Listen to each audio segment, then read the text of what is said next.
હવે તો ઝવેરી કમિશનનો રિપોર્ટ આવ્યો, વિધાનસભામાં બિલ પાસ થઈ ગયું, કાયદો થઈ ગયો. હવે કોઈ પણ બહાનું ચલાવી શકાય એમ નથી. આવનારા સમયમાં ઝડપથી સરકાર આનો નિર્ણય નહીં કરે તો આ વહીવટદારોનું રાજ હટાવવા માટે કોંગ્રેસ પક્ષ રસ્તા પર ઉતરશે. લોકસભા 2024ના પરિણામો પછી ગુજરાત કોંગ્રેસમાં જાણે નવું જોમ આવી ગયું હોય તેવું લાગી રહ્યું છે. ત્યારે હવે આગામી સમયમાં સ્થાનિક સ્વરાજ્યની ચૂંટણીઓને લઈને સંગઠનને મજબૂત કરવા માટે મહીસાગર જિલ્લાના લુણાવાડા ખાતે કોંગ્રેસ પ્રદેશ નેતાઓના અધ્યક્ષસ્થાને એક બેઠક યોજવામાં આવી હતી, જેમાં ગુજરાત કોંગ્રેસના પ્રભારી મુકુલ વાસનિક, અમિત ચાવડા સહિતના નેતાઓ હાજર રહ્યા હતા. નમસ્કાર, જમાવટ સાથે હું છું પાર્થ.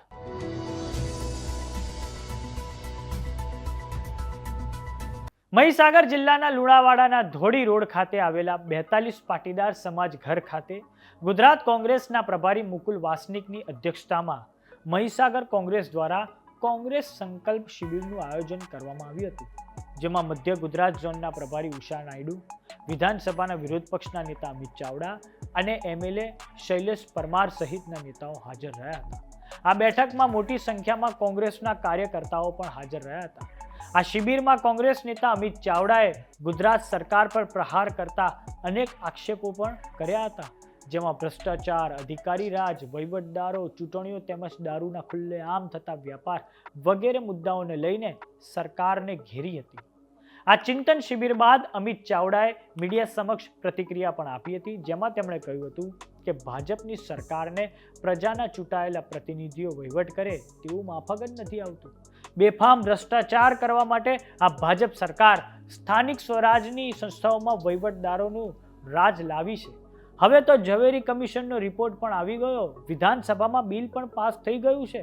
હવે કોઈ બહાનું નહીં ચાલે. આગામી સમયમાં આ સ્થાનિક સ્વરાજની ચૂંટણીઓ લાવવામાં નહીં આવે તો કોંગ્રેસ પાર્ટી રસ્તા પર ઉતરશે. તો આ સાંભળો કોંગ્રેસ નેતા અમિત ચાવડાએ શું કહ્યું છે.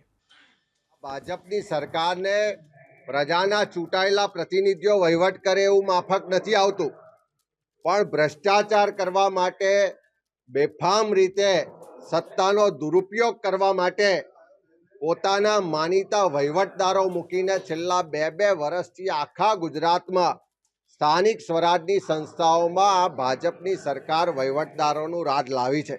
હવે તો ઝવેરી કમિશનનો રિપોર્ટ આવ્યો, વિધાનસભામાં બિલ પાસ થઈ ગયું, કાયદો થઈ ગયો. હવે કોઈ પણ બહાનું ચલાવી શકાય એમ નથી. આવનારા સમયમાં ઝડપથી સરકાર આનો નિર્ણય નહીં કરે તો આ વહીવટદારોનું રાજ હટાવવા માટે કોંગ્રેસ પક્ષ રસ્તા પર ઉતરશે અને પ્રજાના ચૂંટાયેલા પ્રતિનિધિઓનું રાજ લાવવા માટેનું આંદોલન કરશે. લોકસભા 2024ની ચૂંટણીઓમાં કોંગ્રેસે ગુજરાતમાં એક બનાસકાંઠા લોકસભા બેઠક પર જીત મેળવી છે, પણ જાણે હવે સમગ્ર ગુજરાતમાં કોંગ્રેસના કાર્યકરોમાં જોમ આવી ગયો હોય તેવું લાગી રહ્યું છે.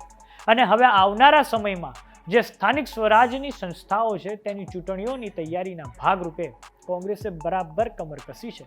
તો હવે જોઈએ આવનારા સમયમાં શું થાય છે. પણ જે પણ અપડેટ હશે અમે તમને આપતા રહીશું. નમસ્કાર.